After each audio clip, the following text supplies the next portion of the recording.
आई बताबी हम बैसल छी आई बालक के उनका उपनयन संस्कार छन उपनयन के आई उद्योग मरब फट्टी होइ छै हमरा सब में ब्राह्मण में सब में होइ छै जिनका उपनयन होइ छै जिनका जे किछु आदमी छै से धर्म कर्म के लोप करै छथिन ओकरा छै से मरवा के बनवा के प्रोसेस छै ओकर विधि विधान छै से गुण कऽ देलहुं खाली बहस कटा के अनलहुं जन बनिहार अनल के स्टाफ बनल के ओकरा मरवा निर्माण कर दे लेकिन मरवा के निर्माण करे किछु विधि विधान बनल छै जे हम सब प्रोसेस में छी देखैत हेबै जल्दी कोन गांव छै मंगरपट्टी मंगरपट्टी गांव में हम बैसल छी आई एक उद्योग के पता लिख रहल छी जे संगेना दिन देखबियन कते सामग्री छै ई बौआ के बाग छै जे माथ पर रखथिन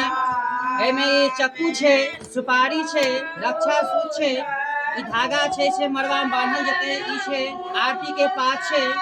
एमे द्रव्य दक्षिणा देलखिन हां जे एहना पता नहीं लिखल जाय छै द्रव्य दक्षिणा सेहो छै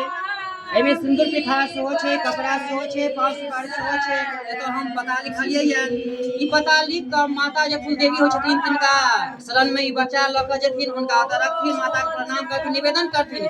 हे माता रानी ई जग के भार जे छै से मानव पुत्र संभव छै नहीं भ सकै छै लोग के दौड़ छै त्यार छै कर छै कुटुंब छै बहुत प्रोसेस रहे छै आइ के नहीं छै 7-8 दिन के प्रोसेस चलते